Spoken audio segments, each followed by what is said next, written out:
Hi, here's Bob Hatton. Here is the Encourager.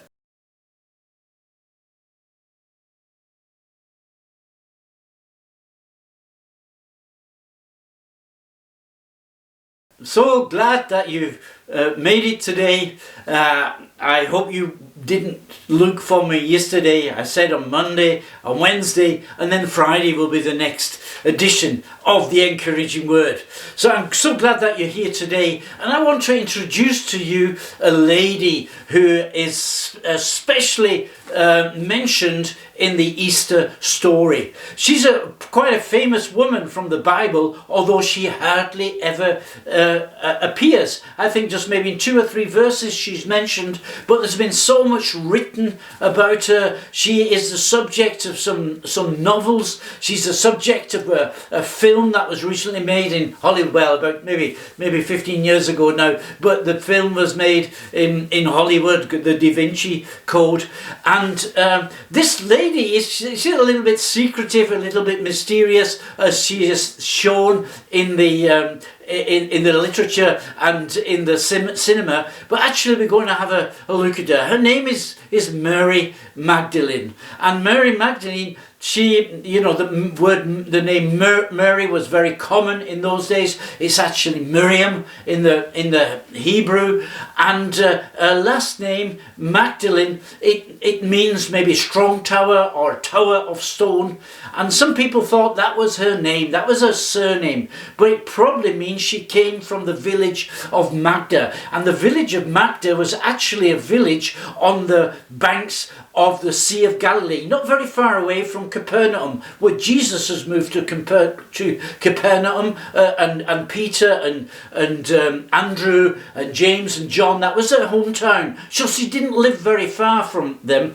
And there, in this village of Magda, there was a tower, and the tower was actually like a fish factory where fish was processed before it came to the market. So probably she's just Miriam from Magda, and Magda was a little village where there was a fish factory. It's not very romantic, takes a little bit of the romanticism out of Mary Magdalene, but I think that's probably who she was. She's mentioned in Luke's Gospel once in chapter 8, and there it says that Jesus cast 7 demons out of her. And I think it's through the gratitude that she had of having this encounter with Jesus, of Jesus healing her of this demonic plague, that out of gratitude she starts to follow him, and she serves him on his journey. But she's not mentioned by name again until we get to chapter 19 of John's Gospel, and there in chapter 25 she's mentioned with 3 other Marys. I'll just read that to you. It says, but standing by the cross of Jesus were his mother and his mother's sister, Mary, the wife of Clopas, and Mary Magdalene. So that's a very dramatic statement. They were standing by the cross. They were standing near the cross. And then we read also there's a disciple who Jesus loved. He was there with them. And perhaps that was John, but we're not absolutely sure. And, the important thing to look for, this word that we look for in this just one verse, is the word standing.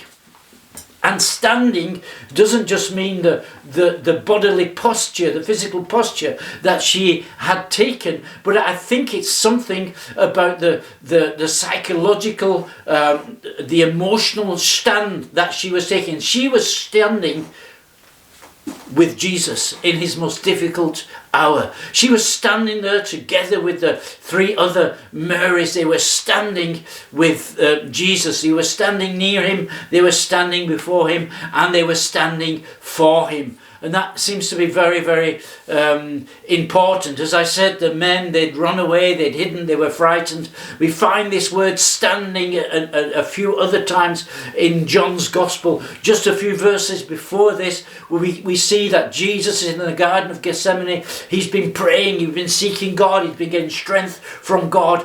And then Judas comes together with a group of men, and they're wanting to arrest Jesus. They wanted to take him prisoner. And it says they came and Judas was standing with them. That was also not just his posture, saying he's not sitting with them or he's not lying with them, but he's standing with them. It means that he's changed his allegiance. He's moved away from Jesus, and he's now with the temple guard or with the rabble who came to arrest Jesus. He's changed his allegiance, and the posture that the women were showing, again, not just a physical posture, but something what was from within them, saying that they are loyal and their allegiance is with Jesus. And so as I come to the end of this short devotion about Mary Magdalene, we're going to continue tomorrow, but no, we're not. We're going to continue on Friday.